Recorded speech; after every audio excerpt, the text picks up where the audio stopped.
Hello दोस्तों, कहानी दुनिया चैनल पर आपका स्वागत है। साहित्यिक कहानियों में आइए आज सुनते हैं उर्मिला शिरीष जी की लिखी कहानी बिवाइयाँ। उर्मिला शिरीष हमारे दौर की सर्वाधिक महत्वपूर्ण कथाकारों में से एक हैं। उन्होंने ढेरों कहानियाँ लिखीं और हर वर्ग द्वारा सराही गईं। उनकी कहानियों की खासियत है कि वो बिना किसी के पक्ष में हुए भी अपनी संवेदनात्मक बुनावट के चलते एक निष्कर्ष देती हैं और पाठक के मन पर गहरी छाप छोड़ती हैं।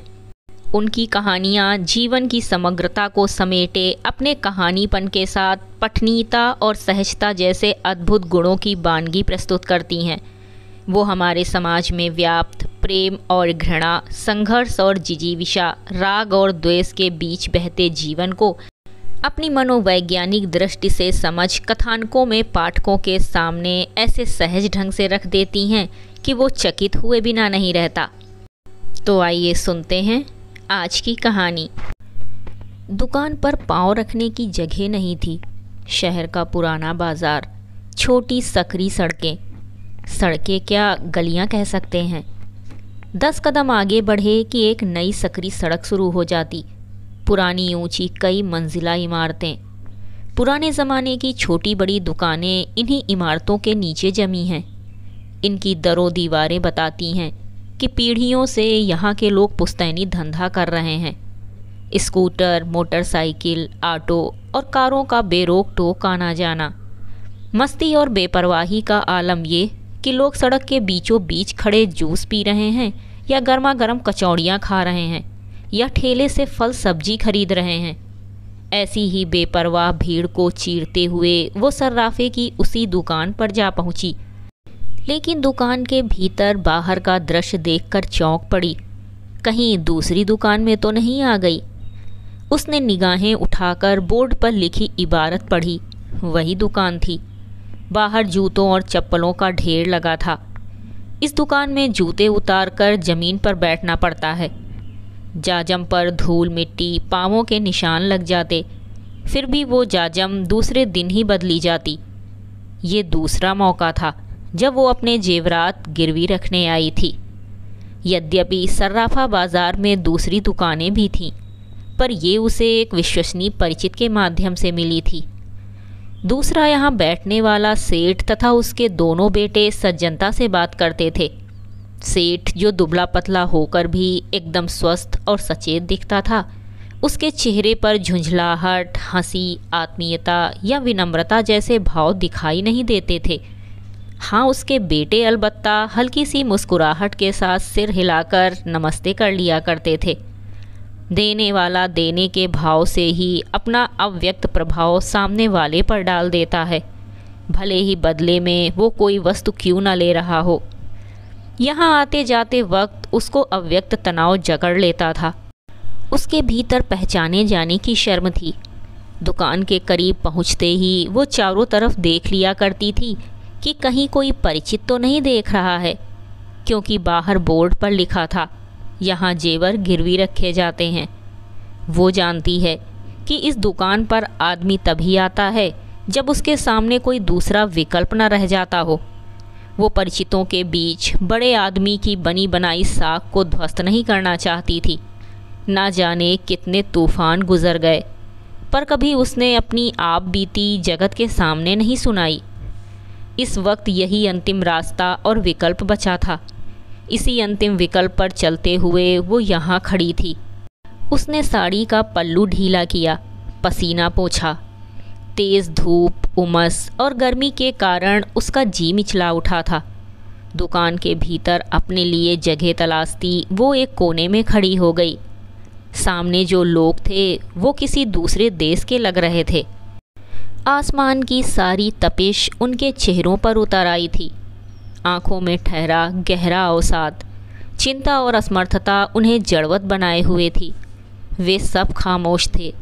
उनकी खामोशी के पीछे निराशा का भाव छाया था। उसने देखा आज सेठ ने अतिरिक्त लड़कों को काम पर लगा रखा था। वे तेज़ तेज़ हाथों से बही खाते उठा रख रहे थे। वो प्रतीक्षा कर रही थी कि उन तीनों में से कोई उसकी तरफ देखे तो वो बताए कि उसे भी जल्दी जाना है। आधे घंटे बाद सेठ के बड़े लड़के ने उसे अंदर आने का इशारा किया। जैसे तैसे वो दुकान के अंदर एक कोने में दीवार से टिक कर बैठ गई। पसीने की गंध भरी थी। उनके कपड़ों से धूल, मिट्टी और पसीने की बू आ रही थी। बूढ़े, जवान और प्रौढ़ किसान जो खेतों में बीज बोने के लिए पैसों की व्यवस्था करने आए थे, वे सब चुपचाप बैठे थे। वो सोचने लगी, ये यहाँ क्यों आए हैं? क्या इन्हें सरकार से मिलने वाली सहायता का पता नहीं है, या सहकारी समितियों की भूमिका से ये अनभिज्ञ हैं? उसका मन प्रतिप्रश्न कर बैठा, अगर पता भी हो तो क्या मिलने वाला है? 50-60 वर्षों में तमाम योजनाएं, घोषणाएं और व्यवस्थाएं किसानों को कितना समृद्ध कर पाई हैं। क्या आज भी किसान भूखा और बाढ़ से नष्ट हुई फसलों के कारण आत्महत्या नहीं कर रहे हैं? कौन ले रहा है उनकी सुधि? जो खोज खबर लेते हैं वे या तो फैक्ट्री के लिए ज़मीन का सौदा करते हैं या बहुमंजिला इमारतों के साथ एक बड़ा बाजार खड़ा कर देते हैं। सेठ ने कांच की टेबल को पीछे खिसकाया ताकि बैठने की जगह निकल सके। कांच के नीचे चांदी के सुंदर जेवरात चमक रहे थे और बाहर उसी चांदी के पुराने जेवरातों का ढेर लगा था। पता नहीं इनमें से कब किसने किन खुशियों को पूरा करने के लिए इन्हें खरीदा होगा। जेवरों की चमक के साथ अपनी पत्नी और बेटी की मुस्कान देखी होगी। वही जेवर आज बेरौनक से पड़े थे, बिकने के लिए या गिरवी रखने के लिए। कितना चाहिए? सेठ ने सामने बैठे व्यक्ति के चेहरे पर निगाहें गड़ाकर पूछा। 3,000। 3,000? 3,000 तो नहीं हो पाएंगे। तो 2,500 तक हो पाएंगे। सेठ ने बेलिहाज होकर कहा। खाद बीज लेना है, हल बखारना है, खेत में भी ज़रूरत है। किसान बोलता जा रहा था, पर सेठ को उसकी ज़रूरतों से क्या लेना देना। इतना कम? वो बुदबुदाया। 25% कटता है, ये चांदी भी मिलावटी है। सेठ तटस्थ होकर बोला, जल्दी लौटा देंगे।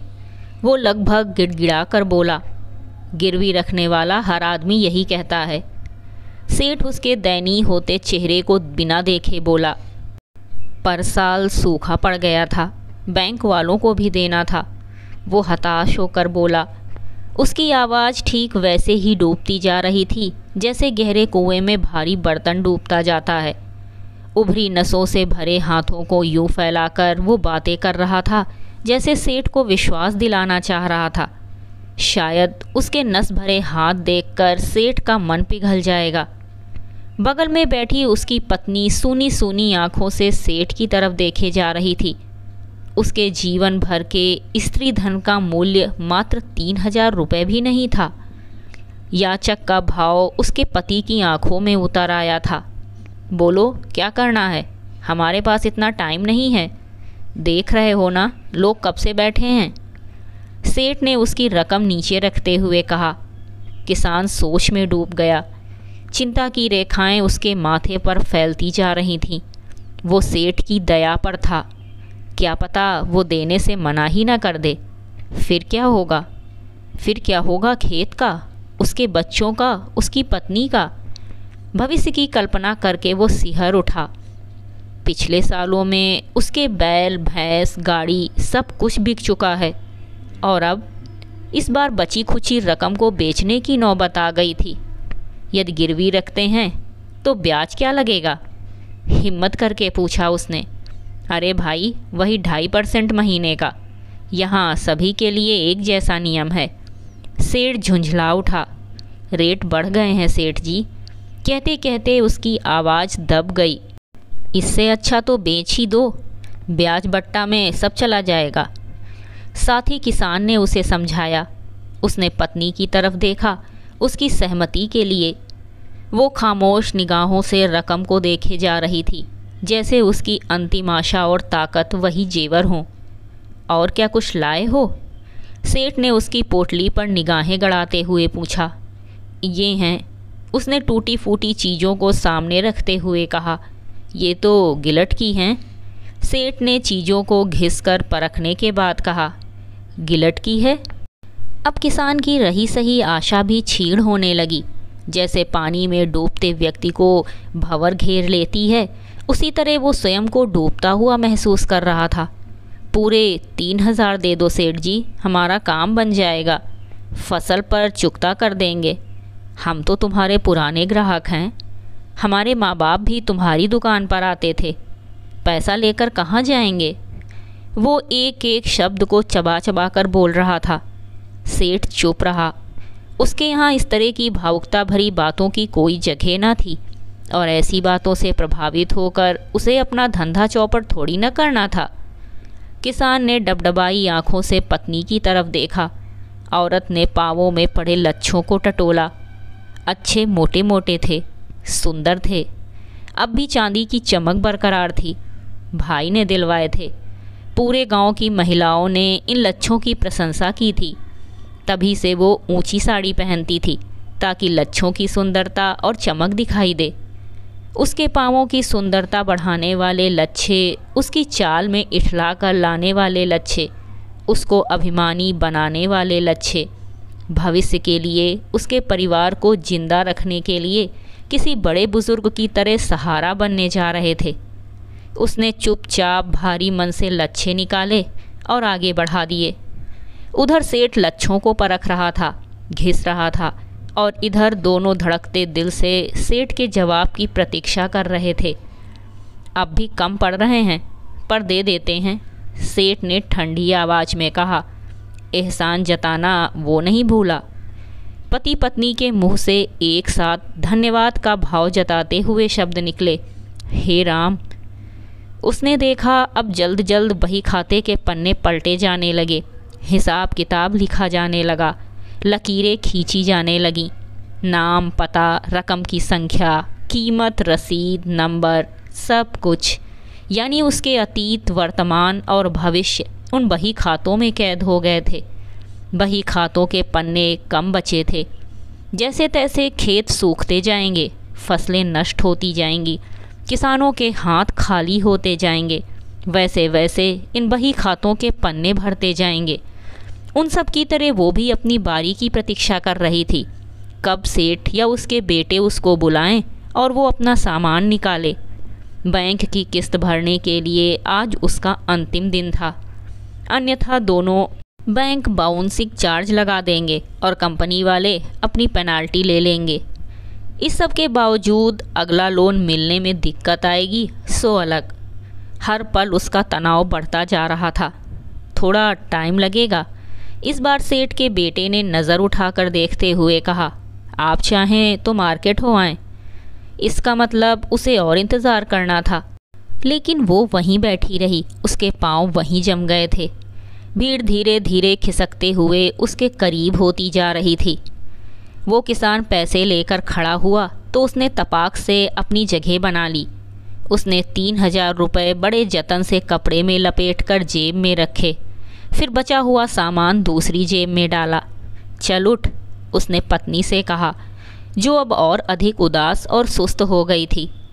किसान अंगूठे पर लगी स्याही को रगड़ रगड़ कर पोंछ रहा था, जैसे स्याही ना हो, कोई गंदा धब्बा लग गया हो उसके अंगूठे पर, उसके पूरे शरीर पर। उसकी घरवाली ने दोनों हथेलियां ज़मीन पर टिकाईं और धीरे से खड़ी हो गई। देर तक बैठे रहने से उसके पांव सुन्न हो गए थे, पर उससे भी ज़्यादा निर्जीवता आ गई थी लच्छे उतारने के कारण। भारी कदमों से, पर हकीकत में भार से हल्के हुए वो बाहर निकली। उसने देखा महिला साड़ी को खिसकाकर अपने नंगे पाँवों को ढांप रही थी, पर उसकी निगाहों से उसके पाँव छुपे नहीं। पाँव में पड़ी बिवाइयाँ गहरी और लंबी लंबी थीं। सख्त सूखी एड़ियाँ बिवाइयों के कारण दर्द भी देती होंगी। उसके चेहरे पर ढलते हुए यौवन का फीका रंग दिखाई दे रहा था। बेवक्त पकी उम्र ने उसकी देह में दस्तक दे दी थी। उन सब के बीच बैठी वो हरे भरे लहलहाते खेतों के बीच गांव की गोरी की कल्पना कर रही थी। हंसती खेलती इठलाती झूला झूलती गांव की सुंदर चपल नौयौना। उफ, उसके मुंह से लंबी उच्छ्वास निकल पड़ी। उसने पर्स टटोला। इन भूखे नंगे ज़रूरतमंद लोगों के बीच अपनी चीज जाने की आशंका बार बार मन में उठी थी। उसका ध्यान पुनः उस महिला की एड़ियों में पड़ी बीवाइयों की तरफ चला गया जिन्हें वो बार बार सहला रही थी, इस तरह कोमलता के साथ मानो दिलासा दे रही हो। और उसे लगा औरत की बीवाइयाँ चौड़ी से चौड़ी होती जा रही हैं, इतनी चौड़ी, इतनी लंबी, इतनी गहरी कि वे बीवाइयाँ खेत में बदल गईं। उसने चारों तरफ देखा। सेठ उसे आवाज़ लगा रहा था, भाई साहब लाइए, आपको 2-2.5 घंटे इंतज़ार करना पड़ा, 2-4 महीने यही हाल रहेगा।